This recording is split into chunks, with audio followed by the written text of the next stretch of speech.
Alhamdulillah alladzi birahmatihi yatarahhamu ibadul mu'minun wa biinayatihi wa taufiqihi yahtadul mu'allun. Asyhadu an la ilaha illallah wa asyhadu anna Muhammadan abduhu wa rasuluh alladzi la nabiyya ba'dah. Wa qala Allah ta'ala fi kitabihil karim wa huwa asdaqul qailin. A'udzu billahi minasyaitonir rajim.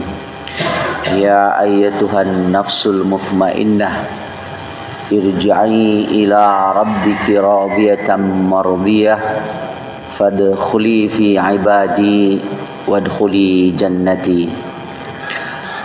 Alhamdulillah, pertama-tama kita panjatkan kalimat syukur kehadirat Allah Subhanahu wa taala yang tidak henti-hentinya memberikan anugerah hikmat kepada kita semua. Sampai dengan subuh kali ini kita masih dapat menghirup udara yang segar, dapat menghirup nafas kehidupan yang semuanya adalah ketentuan dan takdir, ketetapan dari Allah Subhanahu wa taala. Mudah-mudahan kita semua dapat menjadi hamba-hamba yang senantiasa mensyukuri atas segala nikmat tersebut, antara lain dengan jalan kita mengoptimalkan seluruh kesempatan yang Allah berikan kepada kita untuk beribadah kepada Allah Subhanahu wa taala. Dan mudah-mudahan kehadiran kita pada subuh kali ini menjadi wujud dari syukur tersebut, insyaallah.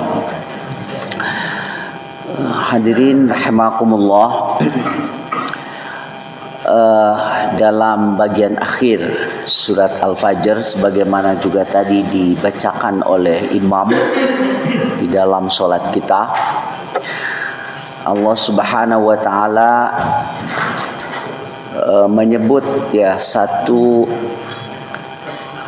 istilah yang dikenal oleh kita semua dengan sebutan nafsul mutmainnah, jiwa yang tentram, yang tumaninah. Bahkan Allah menyebut secara khusus dengan ya ayyatuhan nafsul mutmainnah, wahai pemilik jiwa-jiwa yang tentram, yang mutmainnah. Lawan dari nafsul mutmainnah adalah nafsul ammarah, jiwa yang penuh amarah, tidak tentram, tidak tenang, penuh kegelisahan. Nah, tentunya pertanyaannya adalah apa nafsul mutmainnah itu? Bagaimana kita dapat meraih atau menempatkan nafsu tersebut, jiwa tersebut di dalam diri kita, sehingga kita memiliki nafsu atau jiwa yang tentram, yang tenang itu. Hadirin rahimakumullah, pertama-tama di mana letak dari nafsun itu? Kan menjadi bahasa kita jadi nafas gitu, nafsun, jadi nafas. Tapi kalau diartikan nafsun itu oleh kita jadi jiwa. Ada juga yang kemudian menafsirkan jadi spirit. Nah, spirit, ruh, semangat. Kita sering menyebut umpamanya istilah jiwa bangsa. Jiwa bangsa. Itu terjemahan dari spirit of the nation. Nah, ruh Kalau orang Jerman menyebutnya sebagai folk guys. Folk itu kan nation, ya. Masyarakat. Folk guys. Kita dimakan jiwa bangsa, spirit. Nah, di mana itu letaknya? Letaknya ada di dalam kolbu. Ada di dalam kolbu, letak dari spirit itu. Karena manusia ini, ya, itu terdiri paling tidak ini ada unsur fisiknya, ya, fisik ini yang bentuk kita ini. Jadi disebut manusia itu kan harus ada fisiknya. Kalau tidak ada ruhnya saja, kan sebutnya juga makhluk gentayangan oleh kita. Ya. Orang Sunda nyebutnya roh gogodongan gitu. Pak Joni nggak ngerti ini. Gentayangan gitu. Marakayangan gitu. Itu yang mitos sebenarnya. Sudah fisik manusia itu. Dan fisik manusia itu juga harus diberi nutrisi gitu. Makanan. Makanya Allah memerintahkan di dalam Al-Quran, ini perintah Allah Subhanahu Wa Taala, kulu washrabu wala tusrifu. Makanlah kalian, minumlah kalian, dan jangan berlebih. Nah, buktinya kan kita habis subuh makanan sudah ada gitu. Untuk fisik ini. Ya. Jadi kalau secara harfiah kan ada kaidah, ya, al aslu fil amri lil wujub. Pokok di dalam perintah itu wajib, illa ma dalla dalilu ala khilafih, kecuali apabila ada dalil yang menyimpangkannya, mengecualikannya gitu. Jadi secara harfiah makan tuh wajib. Ya. Wajib tuh kan perintah itu, amar, kalau makanlah minumlah, tapi jangan berlebihan.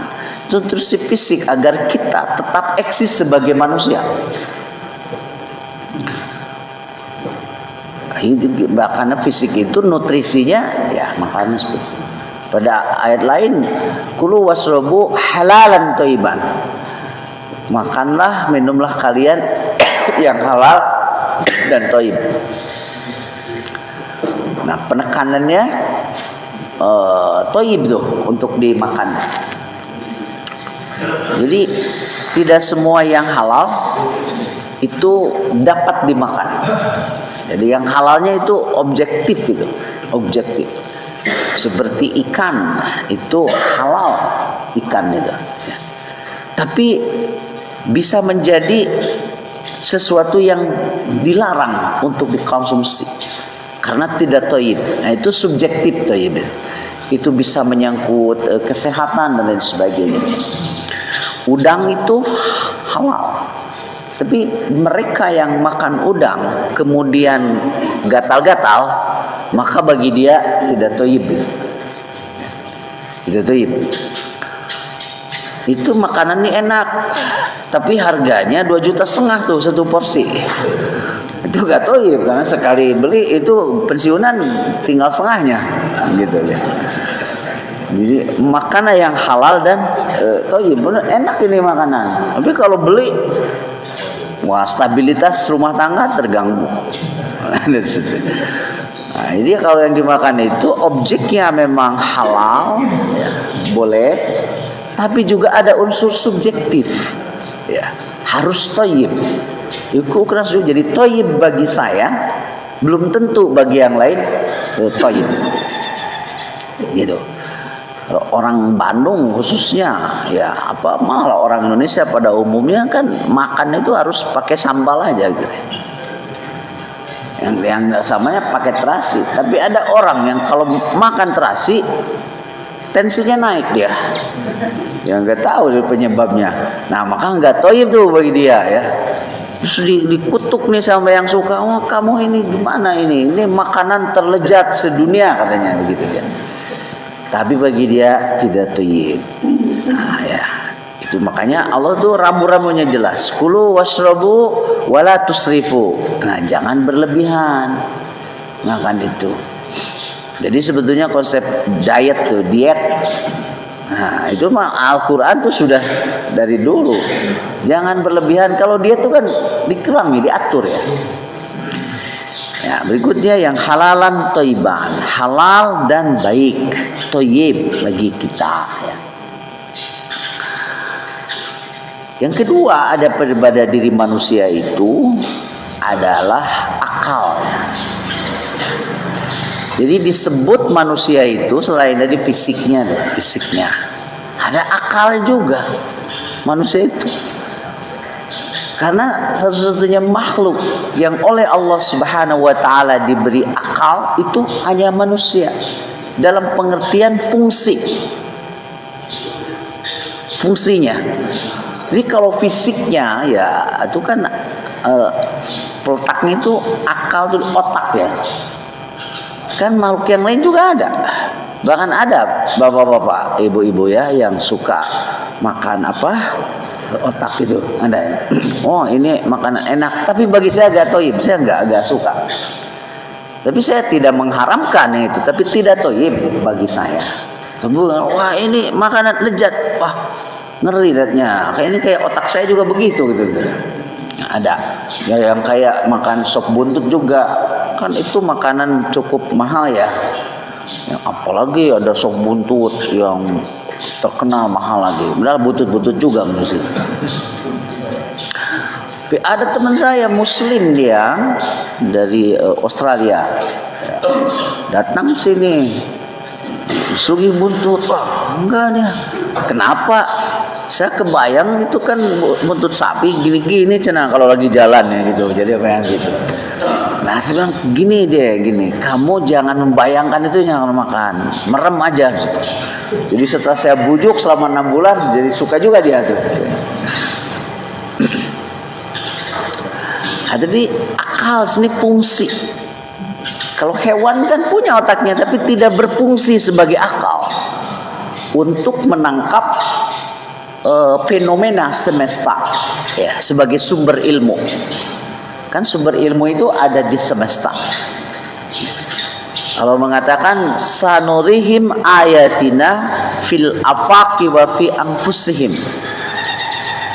Kami memperlihatkan kepada mereka, kepada kita semua ya, ayat-ayat Allah yang ada di ufuk yang ada di ufuk semesta ini, di dunia ini, wa fi anfusihim, dan yang ada pada diri kalian. Itu ilmu itu dari situ semuanya bersumber itu. Ilmu itu.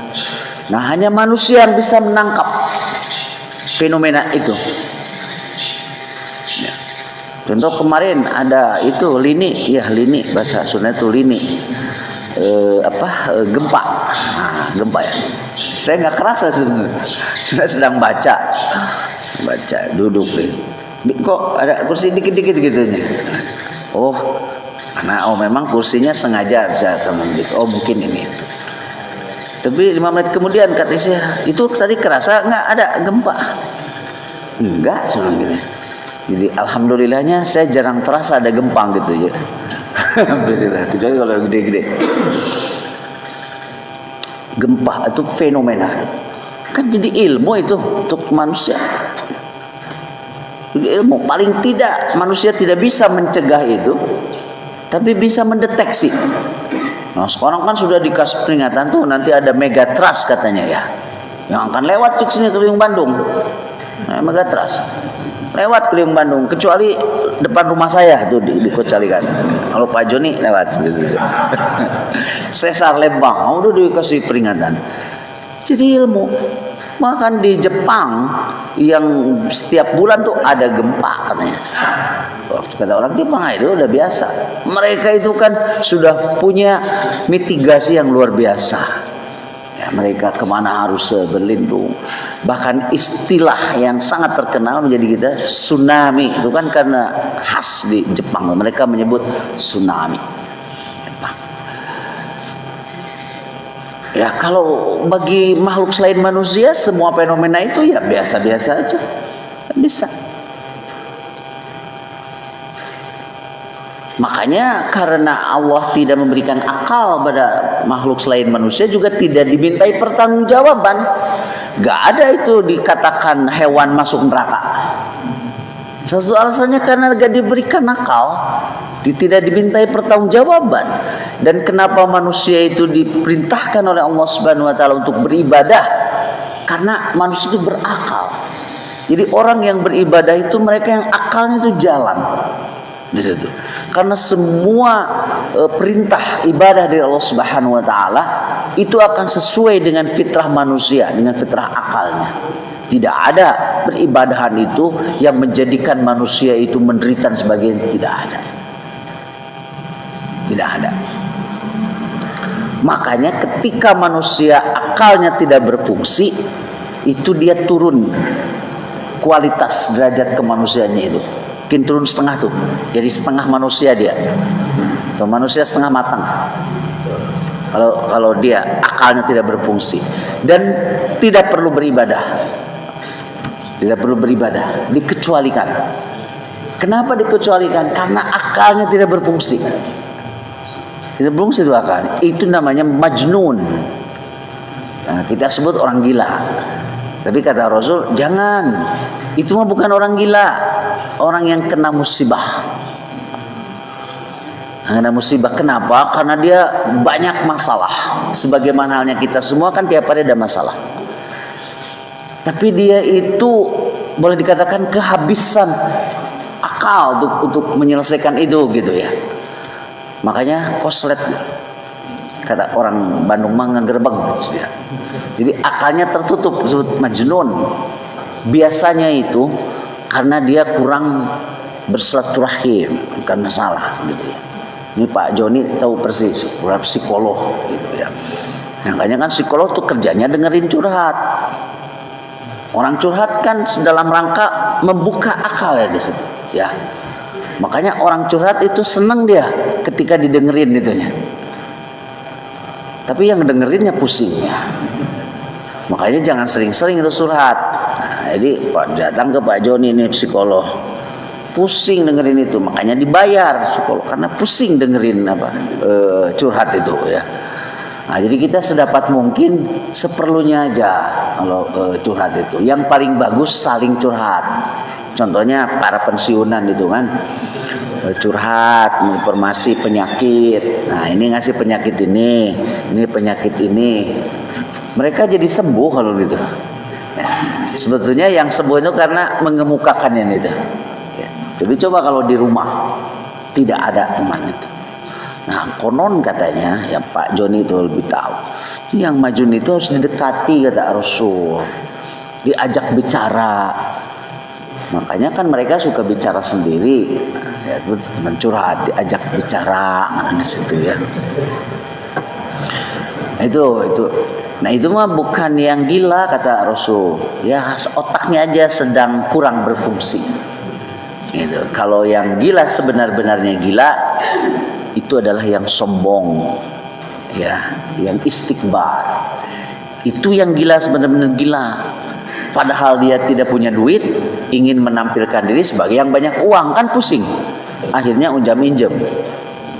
Begitu. Padahal dia tidak punya kendaraan jenis ini, dia ingin seperti orang yang punya. Akhirnya ngerental. Ngerentalnya setengah hari, dia rental 4 hari. Kan diuber-uber tuh. Jadi sakit itu kalau sombong gitu. Tidak tampil apa adanya. Ya, tidak tampil apa adanya. Makanya negara kita juga gak usah terlalu sombong-sombong amat. Kalau memang gak mau ini jangan utang terlalu banyak gitu kan. Jadi capek kita kan gitu ya. Nah itu nih capeknya ya. Gitu. Hanya nih Pak Prabowo sedang mikir-mikir juga nih sekarang. Memang nanti tahun 2045 Indonesia itu diprediksi akan menjadi 5 besar kekuatan ekonomi dunia kita itu ya. Iya dengan per kapita yang di tahun 2045, tapi mayoritas di sini kayaknya sudah pada gak ada tahun 2045 menurut perhitungan itu, kecuali saya masih ada gitu ya. Kan 20 tahun lagi ya, 20 tahun lagi saya 60 tahun, berarti nanti usia 80. Nah, ibu saya masih ada usia 84 tahun. Nah, rumusnya kata dokter akan mengikuti usia orang tua. Nah, begitu.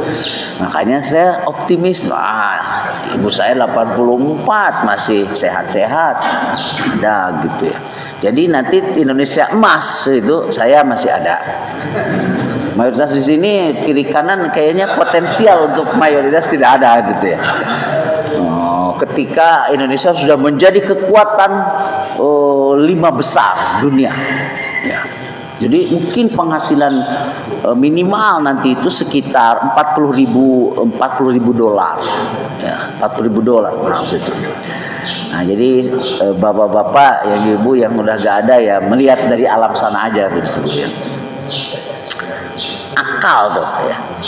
Jadi kalau yang sedang terganggu tidak perlu beribadah. Itu dinyatakan oleh Rasulullah SAW. Rufi al-qalam an thalathatin. Diangkat kewajiban, artinya dikecualikan untuk tidak beribadah dari 3 kelompok. Nah, yang pertama itu anil majnun hatta ya'qila. Jadi orang yang majnun sampai kemudian akalnya berfungsi kembali. Jadi selama akalnya tidak berfungsi, dia tidak perlu beribadah. Aib apapun nggak perlu. Jadi kalau bapak-bapak ibu nggak mau beribadah, ya itu aja pilihannya, gitu ya. Nah, tapi itu arti akalnya nggak difungsikan. Dan saya tidak tahu ya, coba tanya, tapi susah juga. Itu nikmat gak gitu? Saudara-saudara kita yang akalnya sedang tidak berfungsi, gitu. Ya. Nggak tahu, nanyanya gimana? Mereka jawabnya nggak akan nyambung kan? Gitu. Jadi untuk sementara tanya aja ke Pak Joni, psikolog nih, kira-kira yang gila itu senang atau enggak gitu? Kata Pak Joni, saya juga belum mengalami itu gitu. Makanya suka disebut sakit jiwa kan yang gitu, sakit jiwa. Tapi biasanya kalau orang sakit jiwa itu berpengaruh juga kan terhadap fisiknya. Gak ada tuh orang yang sakit jiwa itu bisa mematut diri dan lain sebagainya. Itu manusia itu akal ya. Kalau dia disebut manusia ada fisik ada akalnya. Yang ketiga ada apa namanya, harus dikasih makan juga akal itu. Dengan apa? Dengan ilmu. Nah, jadi kita berkumpul subuh ini dalam rangka memberi nutrisi akal. Maka nutrisi akal. Kalau gak ada informasi, manusia gak berpikir. Coba kita tidak terima informasi itu, ya, menutup diri gitu. Maka kita akan turun juga itu derajat kita sebagai manusia ketika akal tidak diberi nutrisi ilmu. Jadi kita semakin sehat akal kita kalau memikirkan sesuatu. Jadi harus ada yang dipikirkan. Tidak boleh berhenti berpikir. Apa saja, minimal mikirin utang lah. Minimal kan ya gitu. Minimal gitu. Setelah dipikirin ya udah. Ya utang itu dipikirin, tapi jangan diingat-ingat, nggak bikin bisa tidur kita. Nanti ingatnya kalau ada ditagih. Makanya perintah dalam Al-Quran itu utang itu catat. Bagi yang memberi utang, catat. Oh, tagih tanggal 1, nagih gitu. Kan nggak ada perintah ingatlah utang, tidak ada. Catat dan bayar, itu aja gitu. Ini dikasih nutrisi ilmu kita. Yang ketiga pada diri kita sebagai manusia itu disebut dengan nafsun gitu ya. Kita mengartikannya jiwa. Kan bukan elemen fisik jiwa itu, tidak terlihat kan oleh kita. Tapi manusia itu jiwa atau ruh ketika itunya tidak ada, kita juga bukan sebagai manusia, sebutnya mayat kan. Mayat. Nah, Allah menyebut ruh itu ruh. Allah mengatakan di dalam surat Al-Isra ya, kalau tidak salah, yas'alunaka 'anir ruh. Mereka Muhammad itu akan bertanya kepada kamu mengenai ruh, spirit. Kan bertanya, ini kita ini apa gitu? Anda manusia fisiknya ada, begitu ruhnya diangkat, nggak bisa apa-apa dia. Akan bertanya. Kata Allah, Kul, katakan, ar-ruhu min amri rabbi. Ruh itu adalah urusan Tuhan, urusan Allah. Wa ma utitu minal ilmi illa qalila. Dan tidak diberikan ilmu tentang ruh itu kecuali sedikit saja. Tentang ruh. Nah, itu ada pada manusia itu seperti ruh yang mengendalikan kehidupan kita. Makanya Rasulullah mengatakan, ala inna fil jasadi mudghatan. Ingat, sesungguhnya dalam jasad kita ada segumpal darah, mudghah. Idza saluhat iri jasadi. Apabila sehat itu segumpal darah itu, sehat tubuh kita. Wa idza fasada sairu jasadi. Apabila rusak segumpal darah itu, maka rusaklah seluruh tubuh kita. Ala wahyal qalb, itulah qalbu. Nah, qalbu itu di sini dalam artian bukan fisik, tapi fungsi yang mengendalikan kehidupan kita itu. Makanya istilah qalbu itu di dalam Al-Quran itu hanya dilekatkan kepada yang namanya manusia. Pada yang namanya manusia. Qalbu itu. Nah, qalbu itu disitulah tempat adanya ruh jiwa kita. Ini harus diberi makan juga, harus diberi nutrisi hati kita itu agar tetap sehat dan nanti melahirkan nafsul mutmainnah yang mau saya jelaskan situ ya. Jadi kan bapak-bapak, ibu-ibu menyimak yang itu ya. Khusuk tuh ya, surat Al-Fajr sudah hafal semuanya kan? Surat Al-Fajr insya Allah lah minimal bismillahnya aja yang di situ ya. Tapi saya memaklumi kalau sudah beruban itu susah, apa itu susah ya, itu nggak apa-apa ya. Namanya minimal dengerin kalau lagi sholat gitu dah. Karena memang tugas makmum itu mendengarkan. Ya. Wa idza quri'a, apabila dibacakan Al-Quran dalam sholat, fastami'u lahu, dengarkanlah, simak maksudnya. Kalau imam salah ya bisa membetulkan. Nah, kan tadi dibacakan bagian akhirnya, ya ayyatuhan nafsul mutmainnah, wahai penjuru, irji'i ila rabbiki, kembalilah ya, kepada Rabbmu, radiyatan mardiyah. Itu kan Allah itu yang menulis. Nah, nanti kita bahas itu.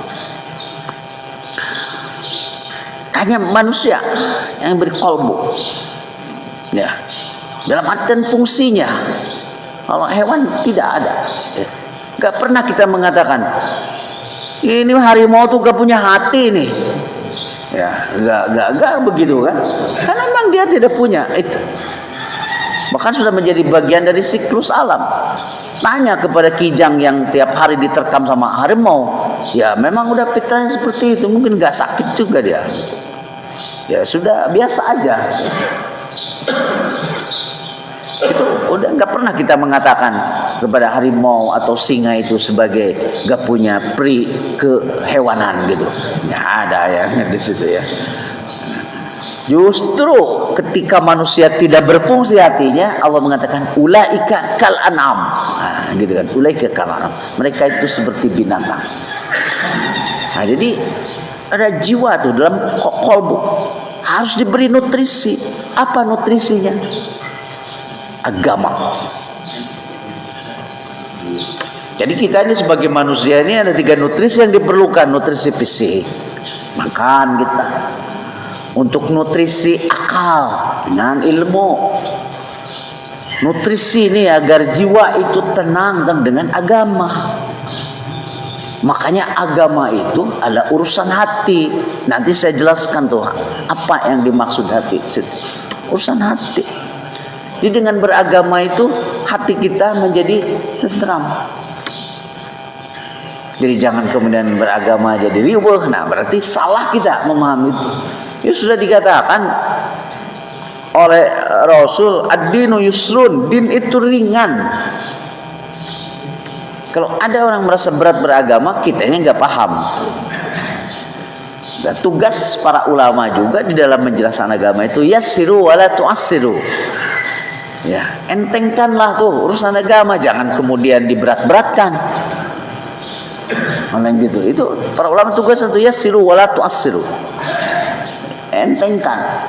Maka Rasulullah juga akan memperlihatkan, dilihat ala qadri ukulihim. Ketika yang bertanyanya masih awam tentang Islam itu, kemudian juga orang Bedui, orang kampung, yang pada Rasul banyak diskonnya oleh Rasul itu. Dia juga orang mu'alaf gitu istilahnya kan gitu. Banyak diskonnya mu'alaf. Tanya pada Rasul, kan orang kampung. Bahkan ada nih orang Badui kencing dia di sudut masjid. Mau dikejar sama sahabat, mau dipukuli. Kata Rasul, jangan biarin. Namanya juga orang kampung gitu.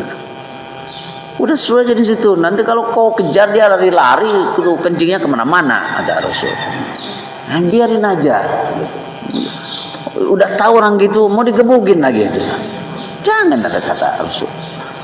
Datang nih yang terkenal orang Badui, oh Muhammad, saya mau masuk Islam. Tapi mabuk mau, saya masih mau, mencuri mau, kata Rasul. Oh, perempuan yang saya miliki sekian mau tetap gitu. Tapi saya mau masuk Islam. Kata Rasul, boleh katanya. Boleh, maksudnya saya boleh kata Rasul. Hanya satu aja yang nggak mau boleh. Kamu jangan dusta. Jadi nggak disuruh sholat dulu untuk yang gitu. Kamu jangan dusta. Nah, karena diringankan sesuai dengan itu kan, ya diringan. Nah, 3 itu yang menjadikan dia sebagai manusia. Fisiknya, nutrisinya harus makan. Akal, nutrisi berilmu. Jadi ketika kita sebagai manusia tidak pernah mencari ilmu, kita ini kurang elemen manusianya. Dan manusia yang berilmu itu kurang derajatnya.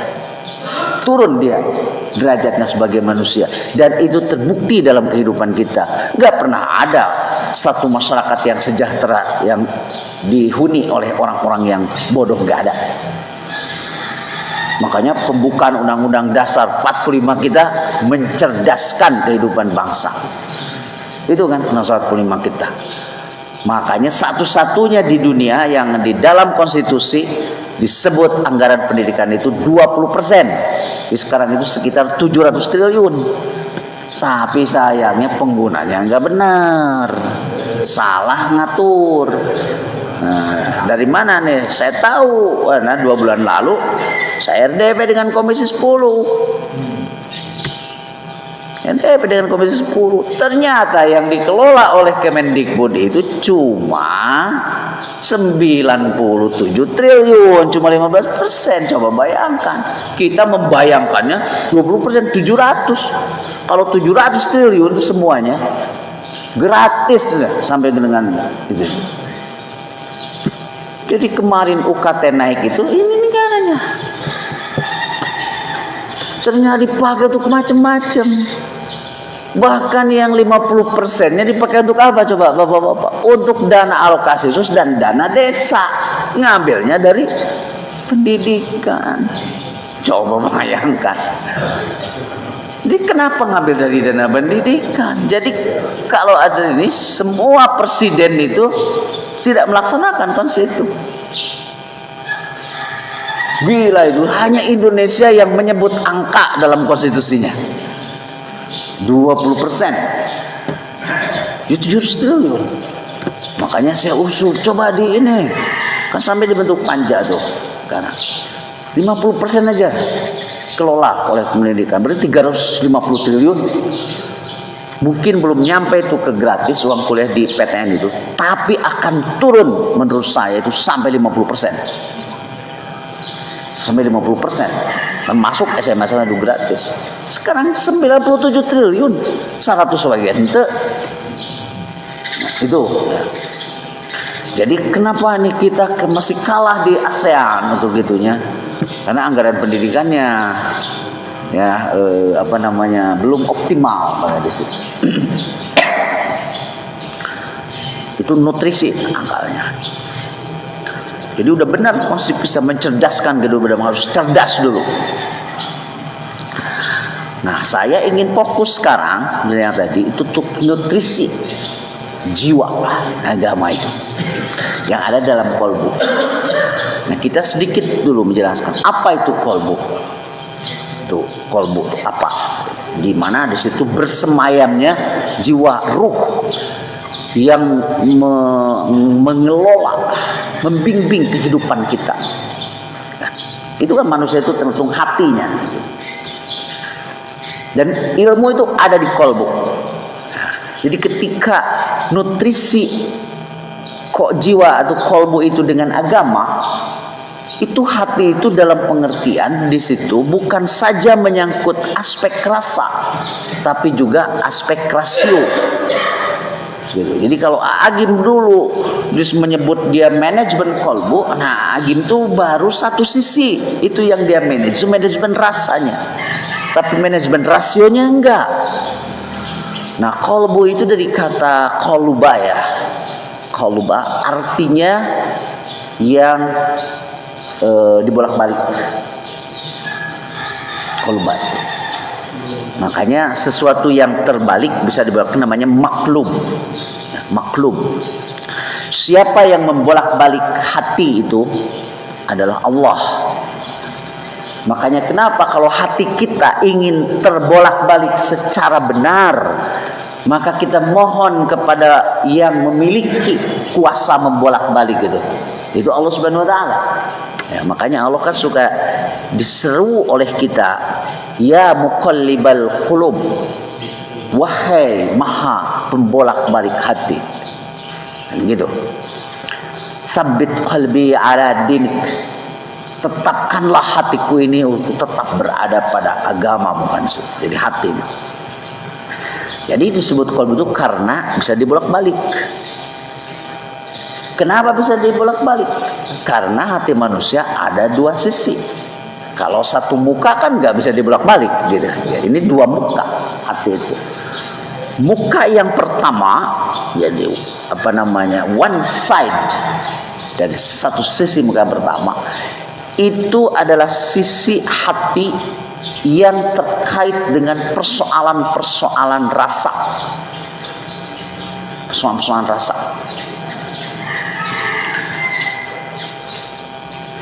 Terkait dengan persoalan emosi.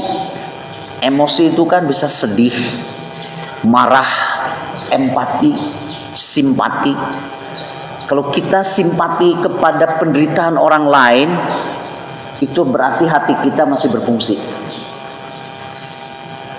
Masih kita nggak berfungsi. Kan ada kalau orang yang nggak bersimpati terhadap penderitaan orang lain, ini dia nggak punya hati, kan gitu kan? Tidak dikatakan dia nggak punya uang, dia nggak punya hati di situ.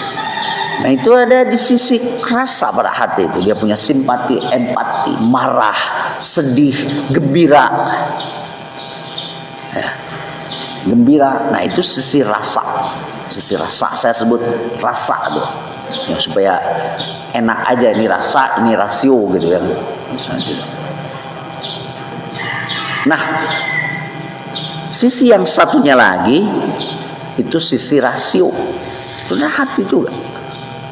Ya, kalau sisi rasa yang tadi itu, ya ada sedih, gembira, empati, simpati, marah, termasuk juga ya termasuk marah itu sih. Termasuk keberanian, asyaja'ah.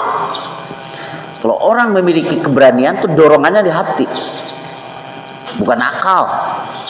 Justru terlalu banyak diteorikan, malah dia agak berani. Nah, situ.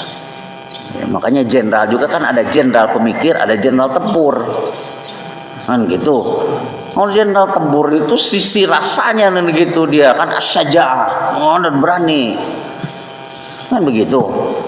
Nah makanya kenapa kalau sudah berbintang itu yang lebih dipakai otaknya kan gitu, ngatur strategi. Kalau kolonel ke bawah, dia mah kayak ayam adu harus ditempur, nah gitu ya. Jadi iya kan keberanian itu porsi rasanya itu sajahnya lebih besar ketimbang porsi rasionya. Nah, dia berani kan gitu. Tapi kalau dia berani, nggak juga dihitung, itu bukan berani namanya, nekat. Itu namanya nekat ya di situ. Nah, pada sisi rasio itu, di situ ada ilmu. Jadi ilmu itu pusatnya di dalam kolbu. Makanya ketika disebut tadi jiwa manusia itu, spirit, ruh itu dalam kolbu, gabungan di situ.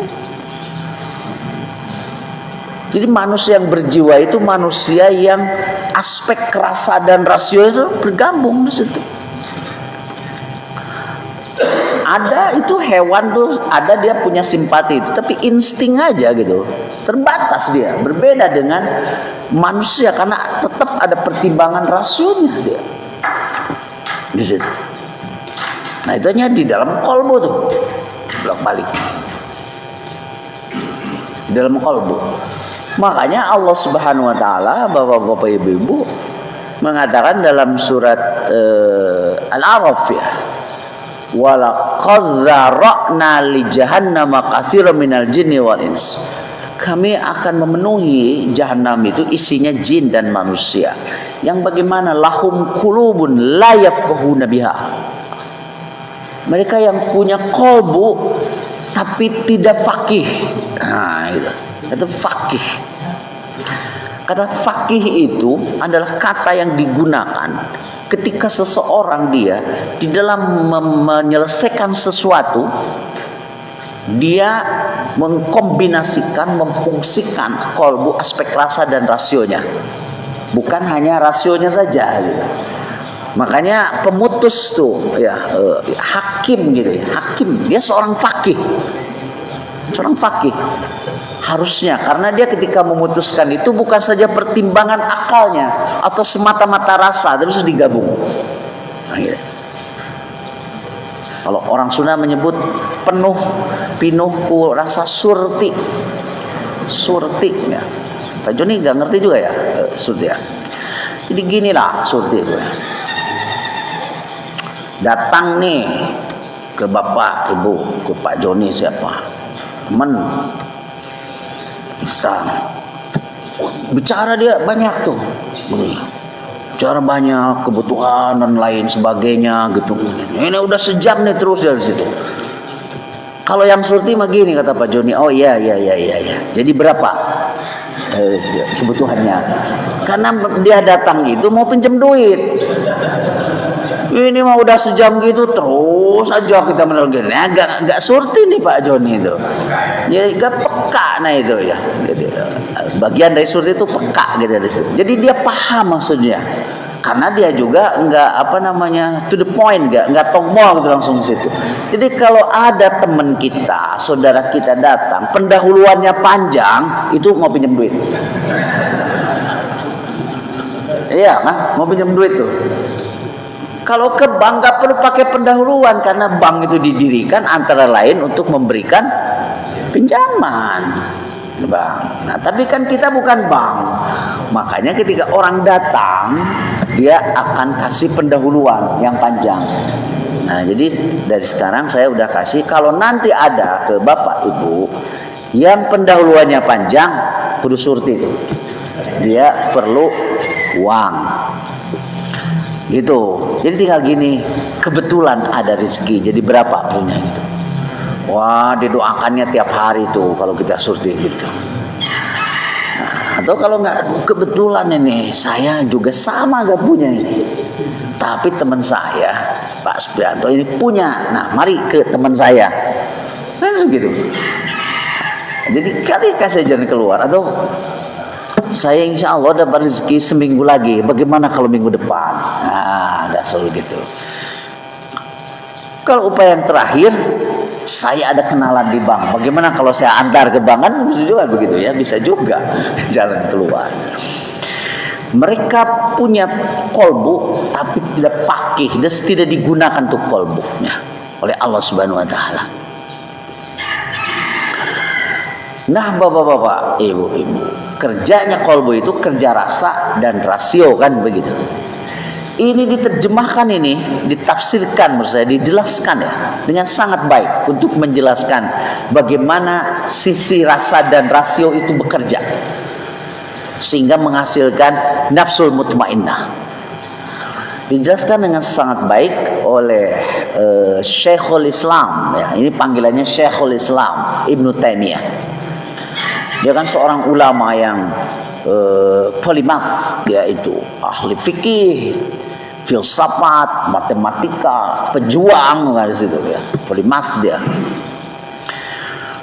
Ibnu Taimiyah membagi fitrah manusia itu dua. Ibnu Taimiyah, yang pertama dia sebut al-fitrah al-munazzalah, fitrah yang diturunkan itu wahyu, sebagai kebenaran mutlak, absolut. Dan itu sangat perlu, karena di dunia ini kebenaran yang diproses lewat akal kita itu bersifat relatif. Nah, manusia berada pada relativisme terus gitu kan, galau juga tuh dia. Nah, wahyulah yang memberikan ketenangan, nah, sebagai kebenaran mutlak. Makanya wahyu sebagai kebenaran mutlak adalah wilayah yang harus diimani oleh kita. Kita gak bisa merasionalkan wahyu, karena sesuatu yang mutlak akan dirasionalkan oleh akal kita yang relatif. Punya keterbatasan kan akal kita itu. Semua ilmu manusia yang kemudian juga naik menjadi profesi ada relativitas. Kalau datang ke dokter suka disebut second opinion, kan begitu. Datang ke dokter ini, dan dokter tidak tersinggung kalau kemudian yang pasiennya akan minta second opinion. Ke dokter ini, kayaknya ini kanker nih. Kata dokter ini, tumor nih. Teman saya ini udah lemes dia. Oh, tumor otak ini katanya. Waduh, saya teman kan udah akrab. Om, aduh saya ini tumor otak nih, pantesan nih kebas-kebas. Nah, tapi coba minta second opinion. Datang dia second opinion. Bukan menurut saya, cek ini. Bukan tumor otak. Memang ada tumor, tapi bukan di otak, tapi ada pengaruhnya di situ. Jadi kita kayak gamma knife aja katanya di situ ya. Sekarang ada teknologinya gitu. Second opinion dari situ. Itu ilmu manusia apapun. Saya nih hukum lawyer, wah apalagi opininya banyak sekali. Bahkan istilahnya kalau ada 10 sarjana hukum maka pendapatnya 20 gitu. Ini coba bayangkan kan di situ. Makanya berbagai pendapat hukum itu diputusin sama hakim. Jadi kita percaya kepada hakim itu sebetulnya kepada otoritasnya. Kepada otoritasnya, makanya muncullah satu prinsip, hakim pasti benar. Jadi kita menerima putusan hakim itu karena dengan prinsip itu aja. Tapi ada kemungkinan hakim juga keliru. Makanya ada banding. Kan begitu ya. Ada banding. Nah, itulah ilmu manusia. Gak tentram kita hidup di situ. Peganglah pada wahyu. Tidak disebut agama kalau gak ada wahyu di situ. Pegang. Makanya beragama itu harus full keimanan. Jadi bagi saya tidak akan pernah memikirkan tentang Tuhan.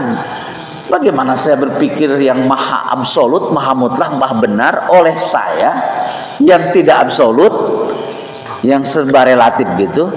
Makanya kenikmatan beragama itu adalah beriman. Gitu dengan agama. Banyak tuh yang mikirin siapa Tuhan, malah jadi lang-lang ling-ling gitu. Ya. Lang-lang ling-ling tuh apa ya? Iya, majnun gitu ya, majnun gitu. Kalau orang itunya lang-lang ling-ling tuh Pak Joni ya, yang ngomong sendiri apa gitu. Ini dialami nih oleh filsuf, filsuf di Inggris, namanya Bertrand Russell dia, filsuf dari Inggris, Bertrand Russell. Dia itu memikirin Tuhan, bingung dia. Dia teka panggil-panggil wae, gimana tuh penjelasan Tuhan? Kalau dalam Islam simpel sekali itu. Ya. Kata Allah, Inni anallah fa'budni. Saya adalah Allah, ketuhanan yang maha, yang di atas kalian. Oleh karena itu, kalian menghambakan diri kepadaku. Simpel di situ. Ini pikir ini beneran rasa, teka panggil-panggil itu tuh. Akhirnya dia itu menjadi seorang agnostik. Dia seorang agnostik itu, dia percaya kepada Tuhan tapi tidak mau melaksanakan perintah-perintahnya. Makanya dia terkenal ucapannya, kalau saya berbicara sesama filosof, Saya tidak bisa mengatakan Tuhan itu tidak ada. Ada. Tapi kalau saya berbicara dengan orang awam, maka saya dengan mudah mengatakan Tuhan itu tidak ada. Tuhan itu dia tidak ada. Bingung kan? Ketika ketemu ini Tuhan ada, ketemu yang ini Tuhan tidak ada. Akhirnya bingung, sehingga di masa tuanya dia sebagai seorang agnostik jalan-jalan aja di trotoar tuh di Inggris itu. Sebenarnya orang gini, kalau banding mikiran Tuhan. Makanya yang kita diperintah kepada Allah itu bukan memikirkan Allah, tapi bukan berfikir tentang Allah, tapi berzikir, mengingat. Yang kita berpikir itu tentang ciptaan Allah Subhanahu wa taala, namanya tafakkur. Kan gitu. Inna fi khalqis samawati wal ard wa ikhtilafil laili wan nahar laayatin liulil albab alladzina yadhkuruna Allaha qiyaman wa qu'udan wa 'ala junubihim wa yatafakkaruna fi khalqis samawati wal ard. Jadi kepada Allah berzikir, eksistensi Allah kita imani, kepada ciptanya kita tafakkuri.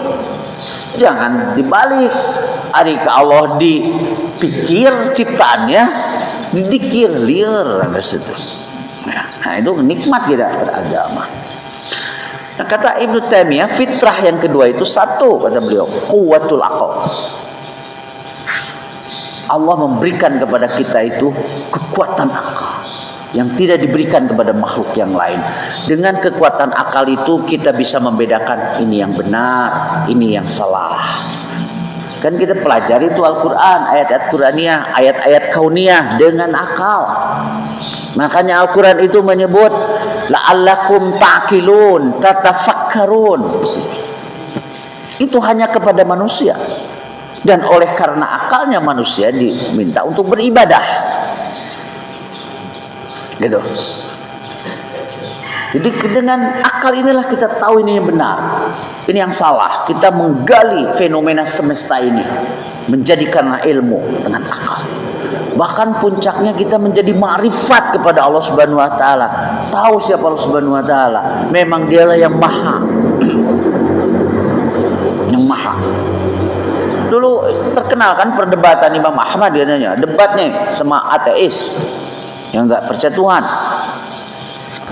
Digunakan akalnya oleh Imam Ahmad itu. Berdebatlah dia, setelah menyamai langsung aja dikepret sama Imam Ahmad itu, kepret. Marah dia, sakit nih, sakit nih. Kata Imam Ahmad, mana yang sakit? Tunjukkan ke saya. Ini, itu pipi, kata Imam Ahmad itu. Ini sampai kelihatan merah itu. Ya itu mau warna aja bekas tangan ini. Coba, katanya, perlihatkan kepada saya, perlihatkan mana sakit itu. Bingung dia, mana sakit? Itu bukan ini, itu kan bukan sakit, itu pipi. Kata Imam Ahmad, itulah Allah. Hadir kan Allah Subhanahu wa taala itu, sebagaimana yang sakit situ. Simpel aja. Imam Ahmad pakai akal. Pakai akal. Nah, sebagaimana dulu ada perdebatan terkenal tuh. Ulama Persatuan Islam dari ulama Persis tuh, Hasan tahun 30-an. Ada ateis namanya Suradal Mahatmanto. Namanya Suradal ya. Di Jogja dia. Wah, gak percaya apa itu Tuhan apa gitu. Nah, tapi bagusnya ulama Hasan itu kan terkenal dia ya bagaimana merasionalisasikan agamanya. Makanya Bung Karno tertarik ya ketika dia di Bandung. Makanya baca oleh bapak ibu-ibu tuh ada di bawah bendera revolusi surat-surat Islam dari Ende. Nah, Hasan ya. Jadi ada 3 guru Bung Karno itu, Kiai Hasyim Asy'ari, Kiai Ahmad Dahlan dan Hasan. Nah, bagusnya dia gak marah-marah Hasan. Nah, diundang, ayo kita debat. Kata Suradal Mahatmanto, debat kita Jakarta. Katanya, aku gak punya ongkos. Kata Hasan, diongkosin. Debatnya malah dia diongkosin. Saya gak punya family di Jakarta, diinepin, kata itu, dikasih hotelnya. Nah, gitu. Hasan paket teori Imam Ahmad dia ada situ. Akhirnya Suradal kalah dan dia bertuhan kembali, jadi masuk Islam di situ. Nah, akal tuh, Akal kita menyatakan seperti itu. Ma'rifat Allah Subhanahu wa taala. Untuk quwwatul aql. Yang kedua, fitrah yang kedua kata Ibnu Taimiyah itu adalah quwwatus syahwat. Hanya manusia itu diberi fitrah untuk menyukai segala sesuatu yang indah, yang membahagiakan, yang nikmat, itu namanya syahwat. Jadi syahwat itu bukan hanya libido. Kekuasaan itu di mana-mana nikmat karena selalu ditempatkan di atas, banyak privilege, kan gitu. Ya, kekuasaan itu. Makanya suka kita menyebut syahwat kekuasaan. Kenapa? Ada kenikmatan di situ. Syahwat kekayaan itu. Pokoknya segala sesuatu yang menjadikan kita nikmat, bahagia, yang indah-indah itu syahwat. Itu manusia. Normal tuh manusia kalau begitu.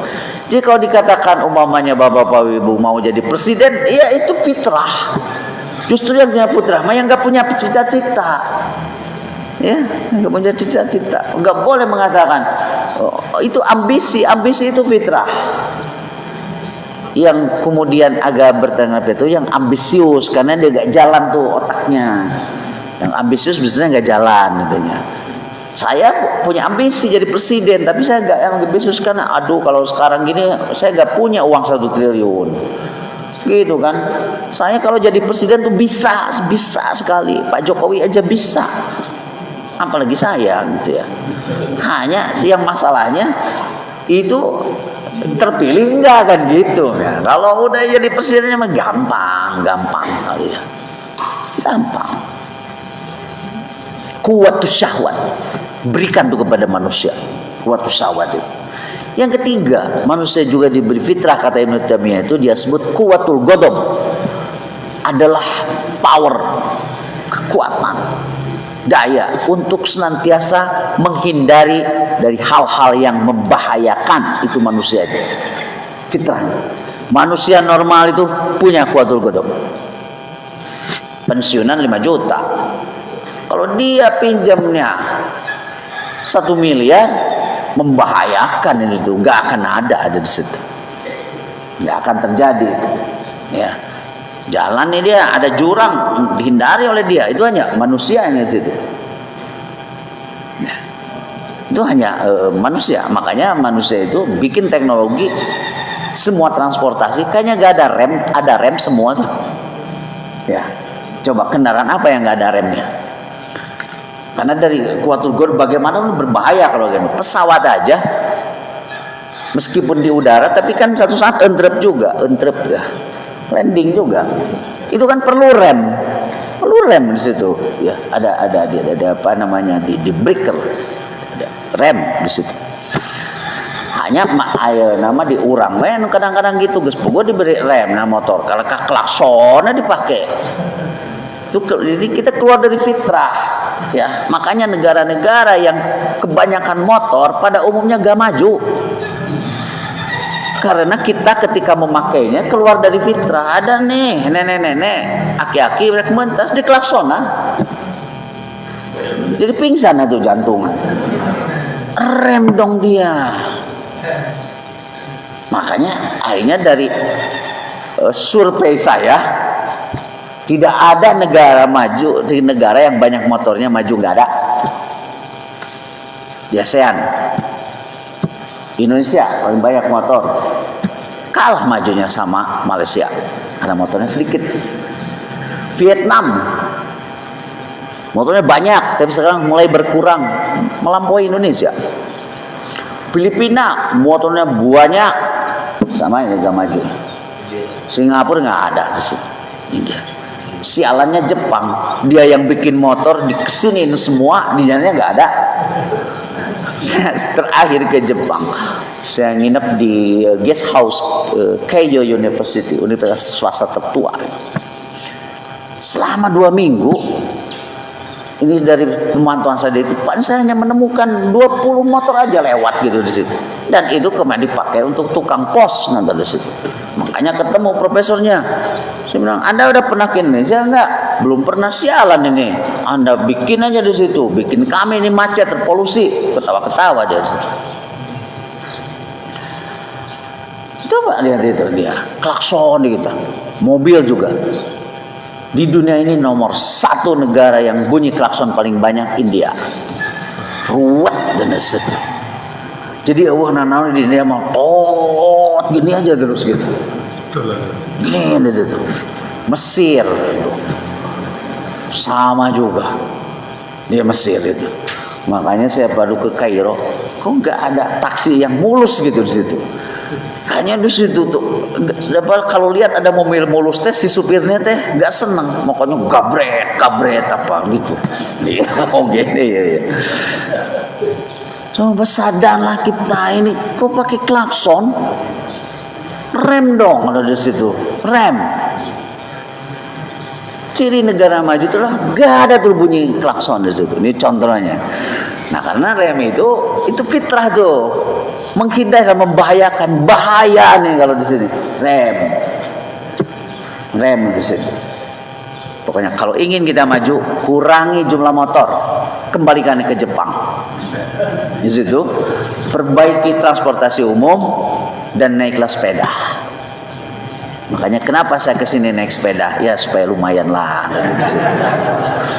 Ini mau naik ke toko jaraknya 50 meter pakai motor. Aduh. Dan kaki. Ya saya di kampus nih dekat. Ya saya ini juga di Unpas nih. Pasar Sarjana. Ada teman ketemu katanya Jalan Riau. Dari Jalan Sumatera ke Jalan Riau paling 15 menit jalan. Jadi dan ini ada Mas lagi nih ke belakang gedung sate paling berapa jalan. Pulangnya dari belakang gedung sate jalan Cimandiri dulu, sekarang namanya Hayam Buruk ya kalau salah. Jalan ya ke Jalan Sumatera gitu. Main 15 menit. Motor ada di situ. Aduh. Kuwatus syahwat. Nah, ini saya rumuskan untuk mutmainah tadi bagian akhir. Kalau nih si kuwatul akal itu, kekuatan akal kita dapat mengontrol, memanage kuwatus syahwat. Kan kuwatus syahwat tadi keinginan hal yang indah apa gitu ya. Mengontrol kuwatus syahwat dan kuwatul ghadabnya, maka itulah yang lahir jiwa yang tumaninah. Jadi tumaninah itu terletak bagaimana kekuatan akal dapat memanage kuwatus syahwat. Kan alikah yang jelema mah tidak terbatas. Ya. Penghasilan sakieu ya barang mahal diberi anyuk ngahutang. Pinjam-pinjam gitu. Tapi ketika akal bekerja, kata akal, fungsi mobil itu apa? Oh, untuk alat transportasi. Fungsinya fungsi transportasi, bukan fungsi sosial, bukan fungsi harga diri. Kalau fungsi transportasi mah yang penting gak mogok, beli mobil second juga boleh, karena penghasilan juga begitu. Udah beli yang second aja, karena penghasilannya demikian. Fungsinya alat transportasi, tentram dia. Tapi coba kalau penghasilannya segini, mobil itu diposisikan oleh kita sebagai harga diri, itulah yang akan menjadikan tidak tentram. Karena kuwatul akal kalah oleh kuwatus syahwat. Nah, jadi nafsul mutmainah itu kalau kuwatus syahwat dan kuwatul ghadab bisa dikendalikan, diatur, dimanage oleh kuwatul akal. Kalau kuwatul akal sudah ditaklukkan oleh kuwatus syahwat, akal kita itu sudah lumpuh.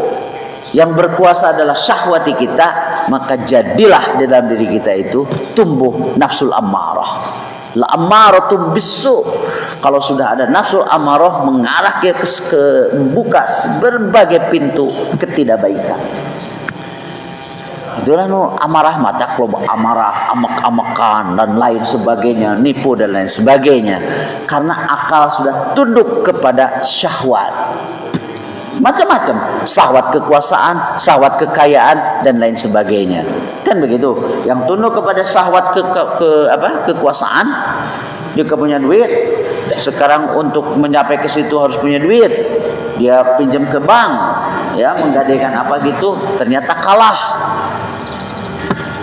Kan apa yang terjadi?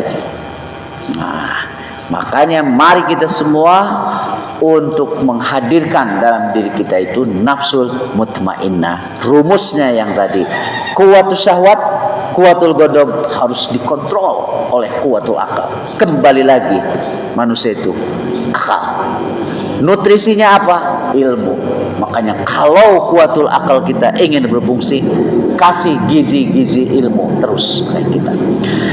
Itulah bapak-bapak, ibu-ibu, mudah-mudahan nafsul mutmainnah berada pada diri kita. Aku qouli hadza wa astaghfirullahi wa lakum. Assalamualaikum warahmatullahi wabarakatuh.